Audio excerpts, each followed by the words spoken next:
পিলখানা হত্যাকাণ্ড নিয়ে সকলের মনে একটা নতুন ধরনের ধারণা প্রবর্তন হয়েছে। বিভিন্ন মানুষ, বিভিন্ন রাজনৈতিক দল একে অপরের দোষের মাধ্যমেই এই বিষয়টাকে ধামাচাপা দেওয়ার চেষ্টা হচ্ছে। এর মধ্যে দেখলাম যে জামাত শিবিরের একজন নেতা, তার নাম তাহের, তিনি বলে ফেললেন যে পিলখানা হত্যাকাণ্ড বিদেশি এক শক্তি ঘটিয়েছে। পিলখানা হত্যাকাণ্ড যে বিদেশি কোন শক্তি ঘটিয়েছে এটা তো ওপেন, সকলেই জানে। সেটা আপনাদের মুখে বলতে সমস্যা কি?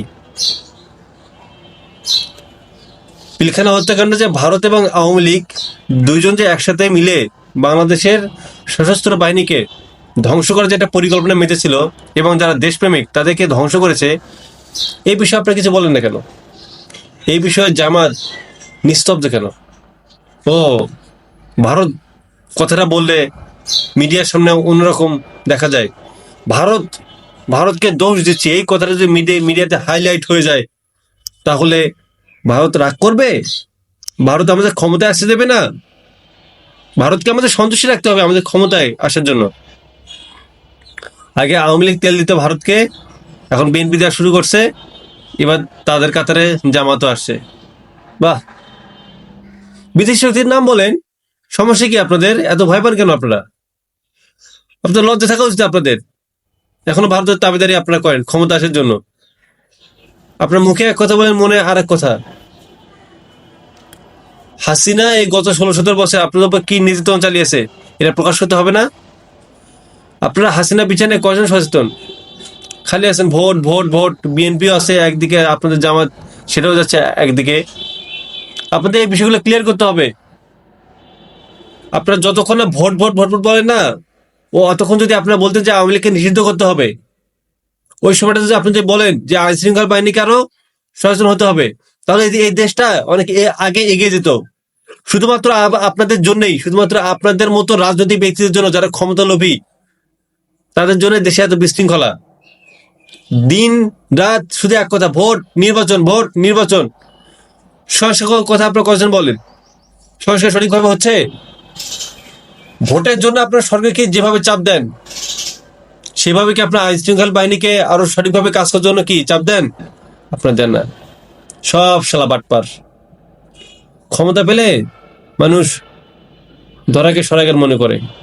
আর বর্তমানে তো ধর্মকে ব্যবহার করে ক্ষমতা যাওয়া তো একটা অন্টুর ব্যাপার। ভারতে যেরকম আছে যে ধর্মকে ব্যবহার করে ক্ষমতায় গিয়ে ওই ধর্ম ব্যবহার করে মানুষকে মারে, ঠিক বাংলাদেশে এখন সেটা চালু হচ্ছে। যে ধর্মের দোহাই দিয়ে মানুষের কথা ভুলিয়ে শেষে অধর্মের কথা শুনে মসনদে গিয়ে ওই অধর্মটাই মানুষের কাছে চাপিয়ে দেওয়া। দোষ তো আমরা বিএনপি দিই, দোষ তো জামাতেরও তো আছে।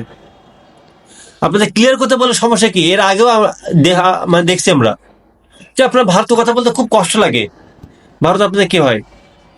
ভারত কি আমাদের দুলাভাই? আপনাদের দুলাভাই ভাসুর না কি? মানে এত মারে আপনাদেরকে ধ্বংস এত পায়তারা করছে ভারত। আওয়ামী লীগ যতটা এই দেশ ক্ষতি তার থেকে বেশি ক্ষতি হয় ভারত। তারপরেও ভারত প্রীতি আপনার ছাড়েন না। ক্ষমতায় যেতেই হবে, এই দেশকে শাসন করতে হবে। দেশকে শাসন করে কি করবেন? লুটে পুটে খাবেন? আপনাদের কি খাবার ইচ্ছা? আওয়ামী লীগ খাইছে, বিএনপি খাইছে, এমনকি জামাতের। এই বিষয়গুলো আপনাদের ক্লিয়ার করতে হবে যে আসলে আপনারা কি চান। আসলে আপনাদের মুখে এক কথা, কাজ করবে আর এক কথা। আপনাদের ভারতের বিরুদ্ধে সঠিকভাবে স্টেপ নিতে হবে। আপনারা এই বিষয়গুলো যে আপনারা ক্লিয়ার না করেন, আমরা জনগণ একটা সন্দেহের মধ্যে থাকি। এই আপনার যখন ভালো কথা বল, তখন মনে হয় এই যে আমাদের প্রিয় দল জামাত, সত্যি কথা আমারও ভালো লাগে জামাত।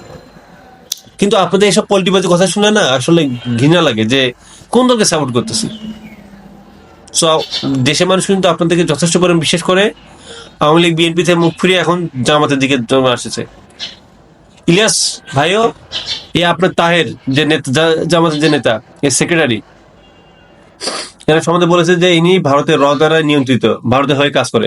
একদম ক্লিয়ারলি দেখতেছি যিনি ভারতের রয়ের হয়ে কাজ করে। এবং জামাতের যে জামাতে আমির কই থেকে আসে? যতটুকু শুনতে যে উনি জাসদ ছাত্রলীগ থেকে আসে। সেই সব জাসদ ছাত্রলীগ থেকে যারা আওয়ামী লীগ প্রীতি, যাদের রক্তে একবার এই দূষিত রক্ত প্রবেশ করছে, এটা কিভাবে ভাই আপনার কিভাবে যে কি করে, আমি এদের কথা বিশ্বাস করি না। তো জামাতকে আসলে আমার কাছে মনে হয় যে তাহের এবং জামাত আমির এই এই দুটা লোককে সঠিকভাবে মূল্যায়ন করা উচিত। এই লোক দুটা যদি সঠিকভাবে কাজ করতে না পারে তাহলে রাখার কোনো প্রয়োজন নেই। যেমন ধ্বংস হয়ে যাবে এই দুটা লোকের জন্য। যেমন এখন বিএনপি তে ছাত্রলীগ থেকে আওয়ামী লীগ থেকে আসা ফজলুর রহমান, এদের জন্য ধ্বংস হচ্ছে। আমরা সমালোচনা আশা করি গঠনমূলক। বিদেশি কোন শক্তি না, বলেন ভারত এই দেশ ক্ষতি করছে। বিষয়গুলো আপনারা একটু খেয়াল রাখবেন।